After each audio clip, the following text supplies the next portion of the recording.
When you're setting up to use a gun, always remember to have your safety glasses on. You need to assess the situation, make sure everybody else has their glasses on and it's safe. For the air guns, the pneumatic guns, the hoses oftentimes get in the way of other contractors or other students, and it's best to make sure your hose is out of the way, because if you're shooting and somebody trips over that, besides them falling, you may end up shooting something you didn't intend to. To attach the air hose to the gun, simply pull back on the knurled part, slide it forward, and then slide the knurled part back forward again. When you attach a air fitting, always make sure the gun is pointing towards the ground, or always point it down and towards something safe, because on older style guns it's possible when this is engaged that the plunger will slide forward and eject a nail.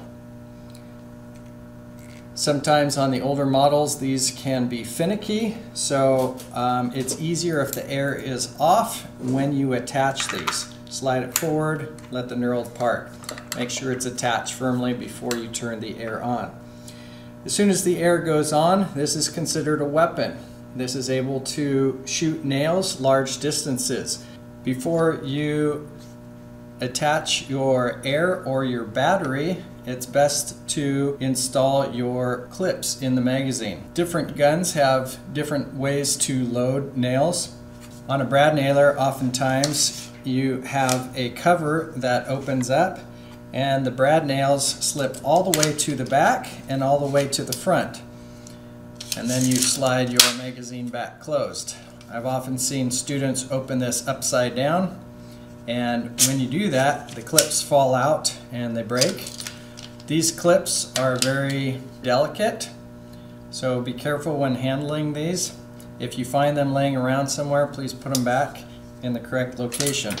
Make sure the nails go point first and the direction that the gun magazine is aimed.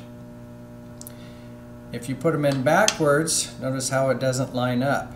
It is possible to force the nail in backwards on some models, and then they don't shoot very well at all. So be very careful when loading the nail strip.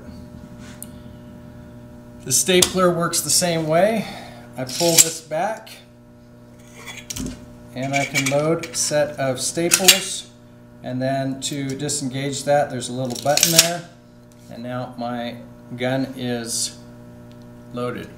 There are different styles of nails and different angles of nails. This here is called a paper tape nail strip, whereas this is a plastic coated nail strip. They don't work in the same gun, so you have to make sure which style clip goes in which gun, and your instructor should be able to tell you which one it is if you don't have the owner's manual. This is a set of staples that will go in a stapler, and it's about 40 staples sticking together right there.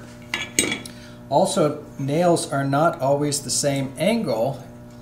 You have different angles for different guns. So you need to make sure you always put the right kind of nail into the right kind of gun, because sometimes they do fit in another gun and then they jam up, or worse, they'll explode the tip of your gun.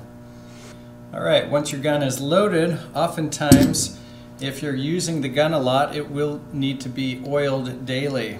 If you have some oil, typically you'll put anywhere from 5 to 6 drops in the end before attaching your air hose.